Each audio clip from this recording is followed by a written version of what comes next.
Bakit po mahalagang tumahimik minsan? There are 3 reasons.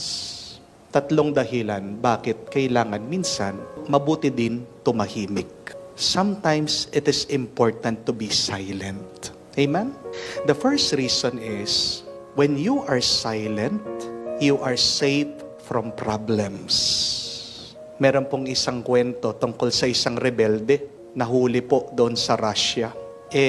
Ang parusa sa kanya, bitay. He was to be hung, bigti. Pagdala po doon sa kung saan siya papatayin, tinali na yung lubid sa kanyang leeg, tinapon na siya, pero nangyari, habang siya daw po ay nakabitin, bigla-bigla naputol yung lubid, nahulog siya, buhay pa. At sabi ng mga tao, it is a sign from God that this person should not be killed. Ito ay sinyalis, ito ay tanda galing sa Diyos. Ibig sabihin, hindi pa talaga oras para siya ay mamatay. At pinardon siya ng pong hari. Kaya lang, ito pong rebelde, nung siya ay inaalis na, nung siya ay dinadala na sa selda, papakulong na lang, napakayabang daw po. Nagsalita, sabi niya, ganito ba sa Russia, pati yung lubid, walang kwenta, sabi niya. Nakarating sa hari, nagalit ng hari. Anong sabi ng hari? Ganon, bukas, ulitin nyo, bigtin nyo ulit, sabi. Patay. Anong naging problema? Yung bunganga niya, yung bibig niya, yung pagsasalita niya. Kung tumahimik lang siya, de sana ligtas siya, de sana buhay pa siya. How many times in our life, because of our speech, because of our talking, we get into trouble? We experience it a lot.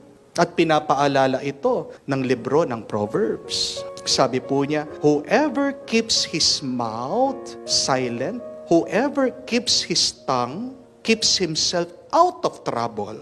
Ano yung alam nating kasabihan? Less talk, less mistake. Pero hindi pa natin natutunan yan. Amen?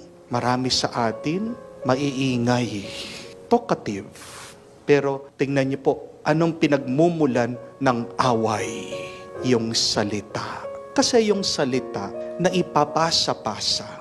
At pag napasa yan, nag-iiba ng kahulugan, nag-iiba ng pagkakaintindi. Kaya nga, mahalaga minsan, tumahimik ka na lang para ligtas ka, para walang problema. Amen?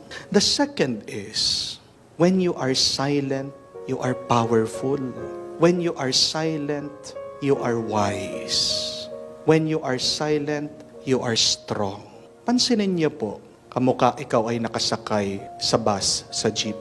Merong maingay, nagwawala, nakikiaway. Anong reaksyon ng mga tao? Ay, bakit ganyan naman siya? Parang walang pinag-aralan. See, pag maingay ka, anong ibig sabihin? Wala kang kontrol sa sarili mo. Ang mga tahimik, disiplinado. May kontrol sa kanilang sarili.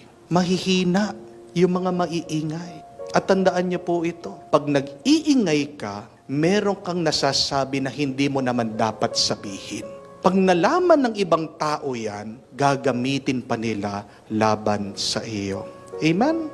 Kaya nga, sabi nila, pag meron kang plano, pag meron kang pangarap, wag mo sasabihin kahit kanino. Amen? Kasi pag nalaman ng ibang tao, anong nararamdaman nila? Naiinggit. At pag merong inggit, may galit. At pag may galit, may paninira.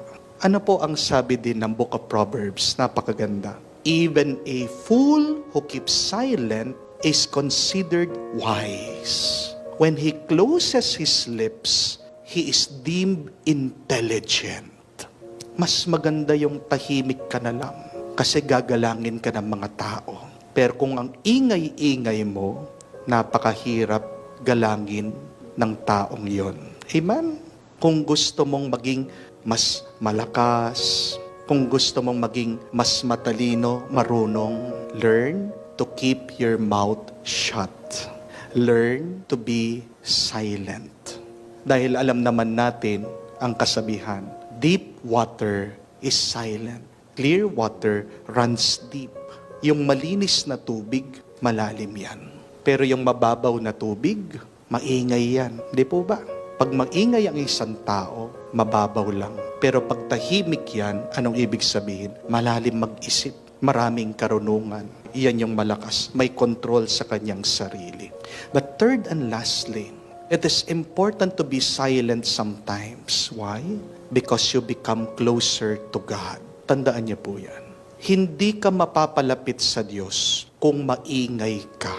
Ano ang sinasabi sa Biblia? Mababasa niyo po ito. In the book of Exodus, it is written, "The Lord will fight for you. You only have to be silent." Paglalaban ka ng Diyos, tumahimik ka lang. At sabi pa sa Salmo, "Be still and know that I am your God." Hindi mo malalaman ng Diyos, nandyan pala sa tabi mo, kung maingay ka. Ano ang kasabihan? God speaks to us in silence. Nagsasalita ang Diyos sa atin sa pamamagitan ng katahimikan. Pero ang problema na napakarami sa atin, pag merong problema, ang iingay. Makikita mo yan, unang-una, pinopost sa social media. Amen? Pag merong problema, kinakalat, sinasabi sa mga kapitbahay. Yan ang mangyayari nun. Ikaw na lang pinagchichismisan. Amen? Hindi ka naman tutulungan ng mga yan. Pagpipiestahan ka pa nila. Amen? Yun yung katotohanan. Pag meron kang problema, tumahimik ka. Dahil tandaan mo, ang Diyos ang magtatanggol sa iyo, ang Diyos lang ang tutulong sa iyo.